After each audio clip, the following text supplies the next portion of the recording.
Again, finally, our final speaker in this first session is Professor Roman Serbyn, Professor of History at the Université of Québec in Montreal. And his topic is alleged war criminals, the Canadian media, and the Ukrainian community.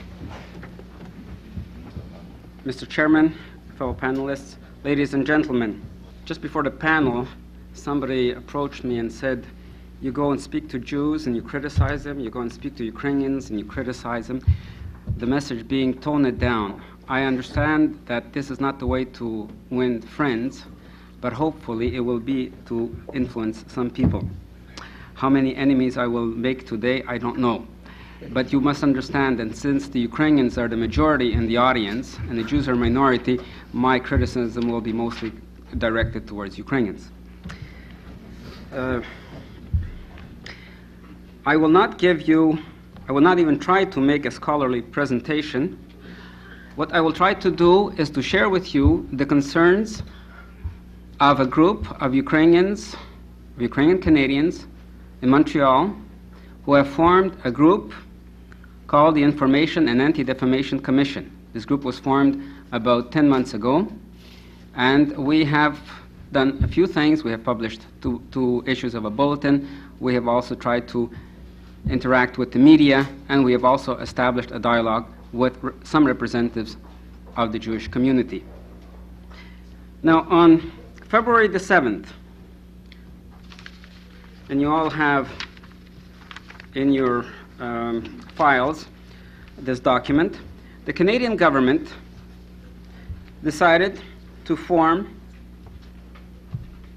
an independent commission of inquiry to conduct investigations regarding war criminals in Canada. Now, if you look at this document, you'll see in the terms of reference on the second page that there are 3 points in the preamble which concern specifically Nazi crimes, speaking of Mengele and similar things. But then when you go into the document itself, where it speaks about the commission, you will read, among others, that the role of this commission is to conduct such investigations regarding alleged war criminals in Canada, including whether any such persons are now resident in Canada and when and how they obtained entry to Canada. And the document is 2 pages long. However, there is no longer any reference to any specific type of war criminal, in other words, Nazi war criminal, except in the preamble. In other words, this is what sparked the government to react. However, the action on the part of the government from this document, it seemed to me, is to be a more general concern. And I'm very glad to have heard Mr. Matas and others say that this has to be general. This cannot be only uniquely tied to the Nazi war criminals. This news, the news of the creation of this commission, was carried starting with the next day's issues of the newspapers, and by the 8th rather, we find mention of this commission in the newspapers. If you take the Globe and Mail on February 8th, Ottawa sets up commission to pursue Nazi war criminals. First paragraph, the federal government set up a commission of inquiry yesterday into allegations that Nazi war criminals, including notorious Auschwitz concentration camp butcher Joseph Mengele, might be in Canada. And, of course, if you look at other newspapers, similar things will be there. In other words, it has become now a Nazi war criminal pursuit and not just war criminals in general. At the same time, on the 8th of February, some of the newspapers mention other things concerning war criminals. Here for example, Winnipeg Free Press, there's reference to a Ukrainian who is believed to be in Winnipeg, or who is in Winnipeg, and who is supposed to have been in the Gestapo branch in Ukraine. There's a mention of Wiesenthal. According to documentation prepared by Vienna-based Nazi hunter Wiesenthal, this fellow in question, was chief of police in the Ukrainian town of Trembovля during the Second World War. Further on, there's mention of Saul Littman. Littman said that at one time there were as many as 3,000 Nazi war criminals and wartime collaborators in Canada. He estimated about 2,000 are still alive. If we pursue this a bit further, on the 10th of February, in Sunday Star in Toronto,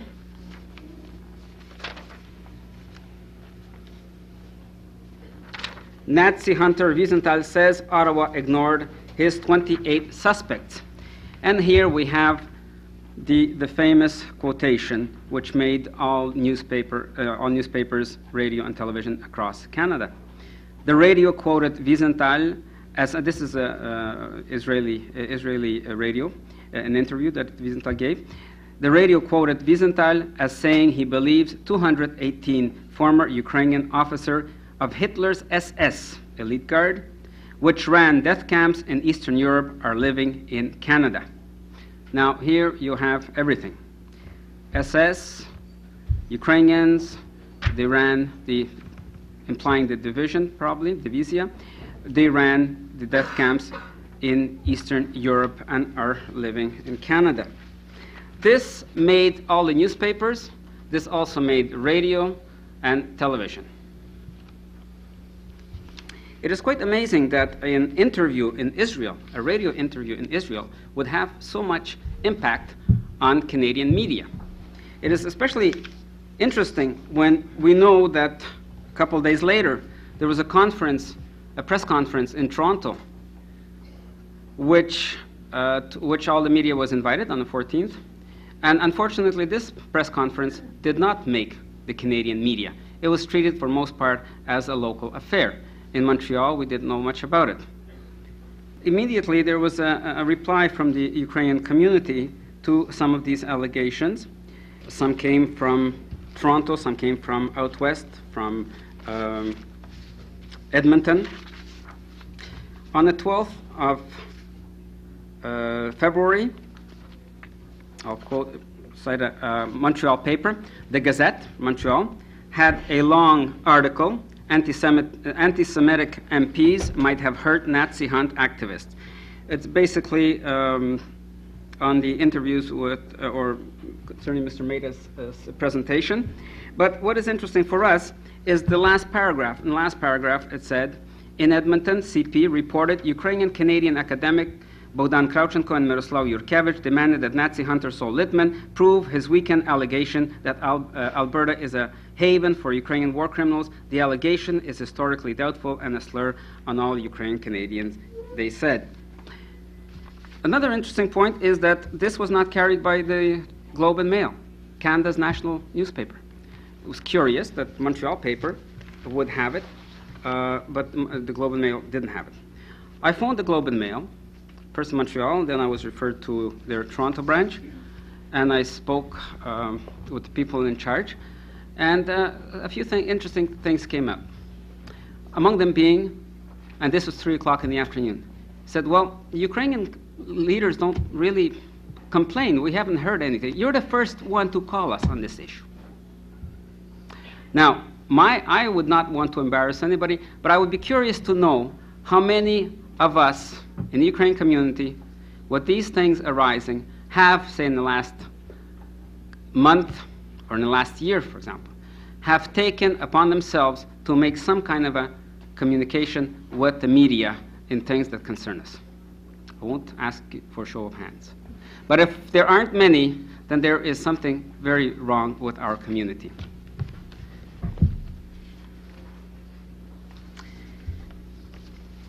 Now this, as you see, there has been a shift.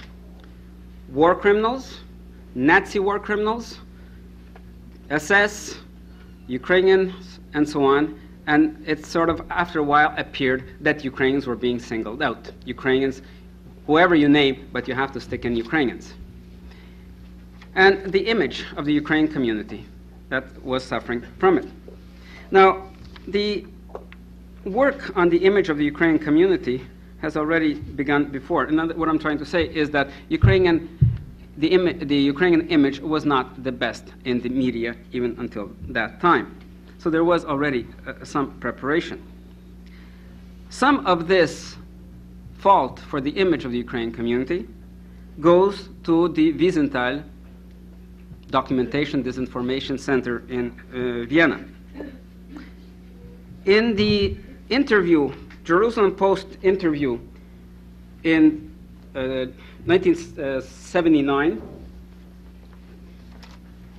which was later reported in Canada, and I have a quotation from a Montreal newspaper, the Serbyn, Wiesenthal is quoted as saying, he attributes attitudes of the, he was complaining that the Canadian government did not want to act on the war criminals in Canada. Now, why wasn't the Canadian government acting on that? He attributes the attitude of the Canadian government to the fact that Ukrainians, who make up most of the war criminals, are the second largest ethnic minority in Canada. They have political clout, direct quotation, they have political clout and no party wants to alienate them. The Canadian government prefers to view them as good anti-communists, he said. Now, in other references to Ukrainians, Wiesenthal stated that Ukrainians number 1 million in Canada, have their second biggest group. There are 1,000 war criminals. Most of them are Ukrainians. And the Canadian government doesn't want to do anything about it because it fears the Ukrainian community. Now, I would like to know what kind of a documentation and information center that is that makes such blunders, very easily verifiable blunders. Now, every Ukrainian and every Jew knows the relative importance of Ukrainians and Jewish communities in Canada. Now, if there is a community that has some kind of a clout with the federal government, it certainly isn't the Canadian Ukrainian community. We know how the Canadian federal government meets with the representatives of the Jewish Congress and how they meet with the representatives, unfortunately, representatives of Cook. Now, I don't know whether anybody has straightened Wiesenthal on this thing or not, but he continued to make the same accusations. Even last year, when a whole discussion was started by Professor Honchak in Montreal, speaking about the collaboration, and there was an interview with the Gazette. There was a very good article, and at one point, Wiesenthal was provoked into responding. And he came out again in his letters. He said, I think that the 1 million Ukrainians living in Canada can easily keep their distance from the few dozens of, or hundreds of persons who committed crimes against innocent people. Now he's talking about a few hundreds or dozens even. But the idea of the importance of the Ukrainian community, 1 million, is still there. Another interesting point in that letter is that Wiesenthal himself makes the distinction between political collaboration, I'll now quote that paragraph, and criminal collaboration. He says, the political collaboration of the Ukrainians with the Nazis is on another level and cannot be mixed with collaboration in crimes which lead to murder and mass murder of innocent people. And I think that point is well taken. Now, we know that in the Ukrainian, Soviet sources or Soviet newspapers, propaganda, what have you, have attacked Wiesenthal before. And I think it was already mentioned this morning that in 1979 there was an article in which Wiesenthal is accused of having probably collaborated with the Germans. 40 Jews were arrested in the view, 39 perished, 1 came out, the one being Wiesenthal. Now, this is, as I said, is known, but it has not been used. I don't know to what extent it can be or should be used. It might be completely fabrication by the Soviets. But the point is that when Wiesenthal uses Soviet information and Soviet sources, perhaps he could also look into this one.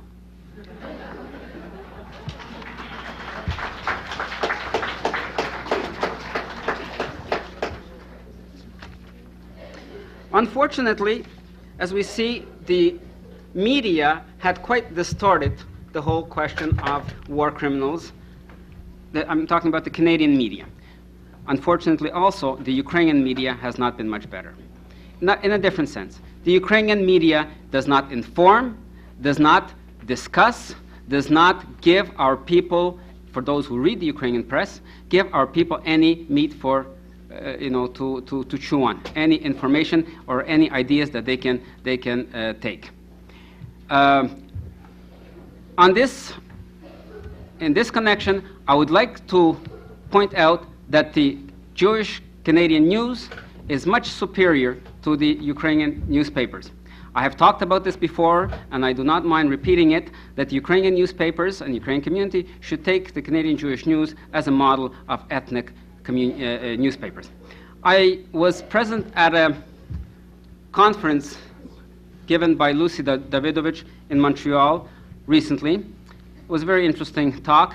One of the things that she said was that very often literature on Jews, about Jews, and written by Jews are not written from Jewish perspective. I thought that was an intriguing thought. I don't know, I'm not qualified to say to what extent this really applies to the Jews, but I'm certain that if it had been said about Ukrainians, it would apply very much. Ukrainian newspapers very often do not give you a Ukrainian perspective. Now, if you take Canadian Jewish news, you'll find a Jewish perspective on Canadian news, and besides that, you'll find a good coverage. It is interesting that the Canadian Jewish News had an article on the published already, available on the 21st of February, in which there was mention of the Ukrainian press conference in Toronto, and it was discussed quite in length and very interesting, not hiding anything, whereas I'm sure that none of the Ukrainian newspapers had come up, and I think some of them haven't come up yet with anything on that. Just to quote you a few passages. Last week, the Ukrainian-Canadian Committee called a press conference to protest what it said is the unfair, erroneous, and inflammatory reference to Ukrainians when describing the national affiliation of some former SS officers believed to be hiding in Canada. It goes through the whole thing. In other words, there was already a discussion of it. Unfortunately, in most of our newspapers, there was no discussion yet. I was going to go into some of the other details on how the Ukrainian image was distorted and prepared, but this distortion was prepared by things that have appeared in the media before. For example, the Winnipeg's Nazi suspects that was mentioned, a brochure that was surely prepared by communists. It's very clear if anybody reads the way it is formulated and so on. It was prepared by communists. At the end, there's a mention that this pamphlet was undertaken by a group of Canadians, Jewish, Ukrainian, and native-born, and there's even a piece written in Jewish. Now, the intent is very obvious. Ukrainians who pick this up will say, well, it's the Jews who did it, and therefore will be strife between the two communities. This thing, unfortunately, has not been treated properly. I think it should have been condemned by the Ukrainian Canadian Committee together with the Jewish Congress, and then turned over to the police. But this is the kind of literature that does prepare the bad image of the Ukrainians. Many Ukrainians, I think, feel that they are becoming scapegoats. They're being used as scapegoats in the recent accusations against Ukrainians. And I think that one of the remedies for this is for us to stand up and be counted. We have to react to the media, we have to react to the press, television, we have to react to radio reports, and we also have to establish a good dialogue with the Jewish community. I think we have very many opportunities for this, but very often we do not take them. I think that one of the best forums for this is the Canadian Council of Christians and Jews. I think many of these issues which hurt us at the Ukrainian side and the Jewish side could be discussed in this kind of type of a forum, and we could perhaps preempt some of the negative fallout that we have seen in the media. I think that the Ukrainians have not completely adjusted to the North American climate. Some of us still live under the fear of Soviet domination. I think the long arm of Stalin is still reaching out to some of us, at least in our mentality. We have to understand that the media in North America, we have to interact with that media. Otherwise, we will be always on the losing side. the public opinion being as important as it is, we have to try to pass our message to that public, media, to public opinion. It was said that in Canada, there's visible minorities, there seem to be invisible minorities, there seem to be a voiceless minority, and a passive minority. And I think that it is time for the Ukrainians to cease being a passive, a voiceless minority. We do have to speak up for ourselves. I think there's need in the Ukrainian community for Ukrainian affirmative action. We must organize groups, we must write letters, we must also act on our elected representatives on the government. I think in some ways what is happening today with all these allegations, accusations, is almost a godsend to the Ukrainian community. The Ukrainian community has not had issues, well, since Moroz was liberated. Then the famine a couple of years ago stirred up a little bit. But last year or so, it was a bit quiet. I think this, and the presence here, I think is evidence that the Ukrainian community can be mobilized. So in a way, perhaps, someday, we'll have to give Wiesenthal a medal. ICUC medal, unintended contribution to the Ukrainian cause. I think he would well deserve it. Thank you.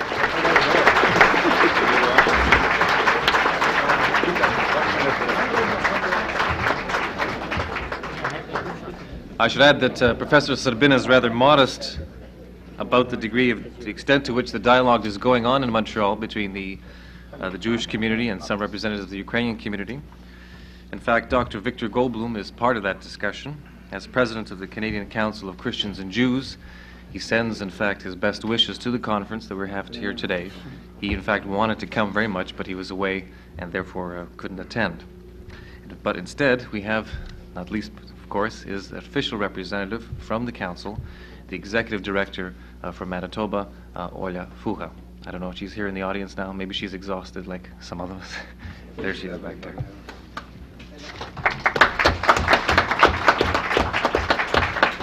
My American friends are suggesting that they need a break to assess the Canadian experience. Yes. And we'll have a 1-minute break. What's this? Rush.